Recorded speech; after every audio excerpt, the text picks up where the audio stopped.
Hello, New York Comic-Con. I am Jordan Zachrin with SYFY WIRE. I'm here with the cast and EPs of the wonderful, excellent, long-running animated series American Dad. How are you guys doing? Hi there. Ausgezeichnet. Great.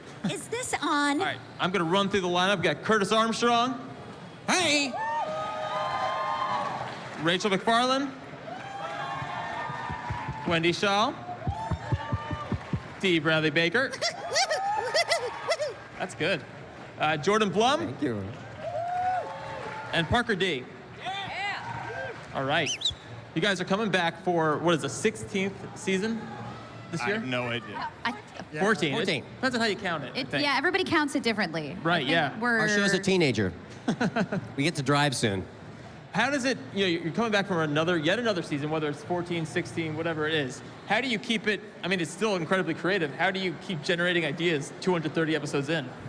Well, luckily, we have an amazing cast to write for, so we think of fun things to do with them. But mostly, we bring in personal stuff, things that are funny to us from home, life experiences, and then we make it really fucked up with our characters. Can you tell them about the episode that, can you tell them about the episode that we table read on Wednesday, talking about people bringing stuff home from their, from their lives? Here's an example of how we make stories. One of our writers was on maternity leave. She came back with a breastfeeding story, and we had a story about how Francine has been secretly pumping since Steve was born and putting it in his food to keep a connection between the two of them. So messed up. Breasts were fed. I've been looking aimlessly for dignity in this business all the way through my career. It's just not going to happen. You're not going to not find be it this found. season. No, it's no. It's not to be found. It's just, that's an incredible physical accomplishment, first of all. So, That takes some commitment. yeah, seriously. Francine's very proud in that episode. I've been reading online about catching up with the new stuff coming. I believe there's an episode called Flavortown coming up. Yes. With Oh, Guy Fieri. Is he on the show? His character's on the show. Oh my God. I am personally a resident of Flavortown, a big fan, so I want to know as much as you can tell us about that episode.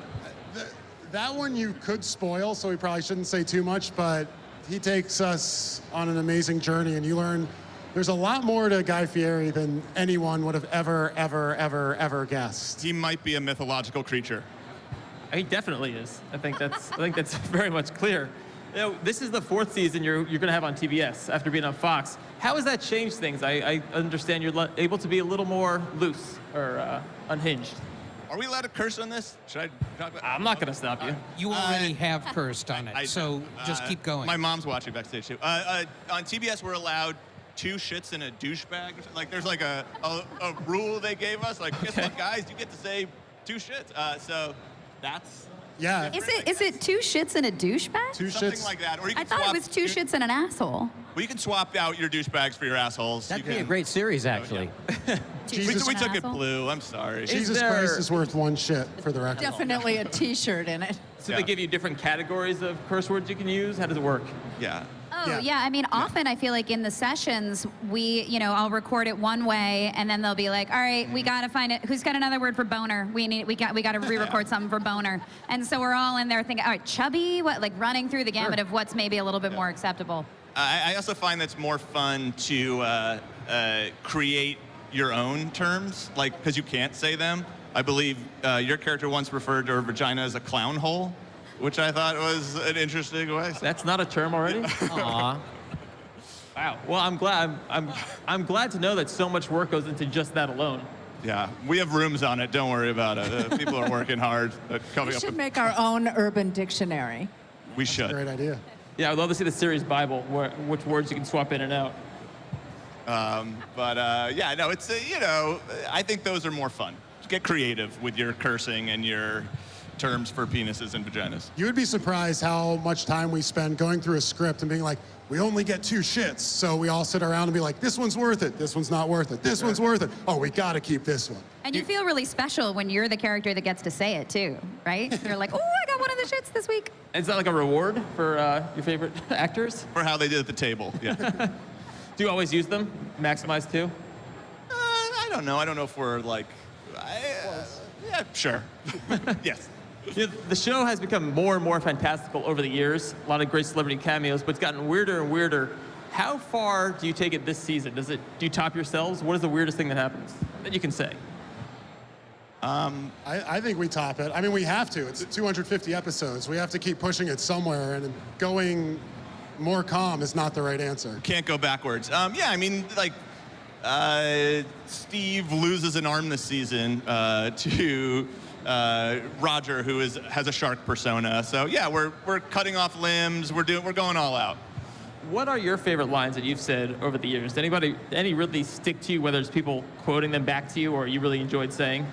Things are just too spicy for the pepper. I like it when Klaus says, "Pay me, bitches." I think mine would definitely be, is that his bulge down there or is it camel toe? That was beautiful. I mean, who gets to sing camel toe at work every day? You do. Curtis, we need snot. You know, with Snot, it's the genuineness and the sweetness. He doesn't have a lot of sort of catchy lines that his ancestor Booger would have had.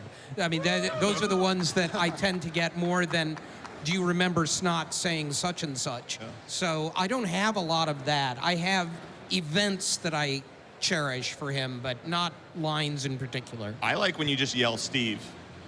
You like That's that? a fan favorite. That's a Yell fan Steve? favorite. Yeah. Yeah. Steve! Like that? Yes. I don't know. See, that does nothing for me. Oh, I like but, I like it too. I love the voice of Snot. well, thank you. It's actually just me a few years ago. Like 30 years ago. Like actually 40 years ago. Keep going. Wait a keep minute, going. 50 years ago. Time traveling show. All right, well, that's all the time we have. Coming up next, the Bitter Root creators on bringing Supernatural to 1920s Harlem. Thanks so much, guys, the cast and crew of American Dad. Thank you.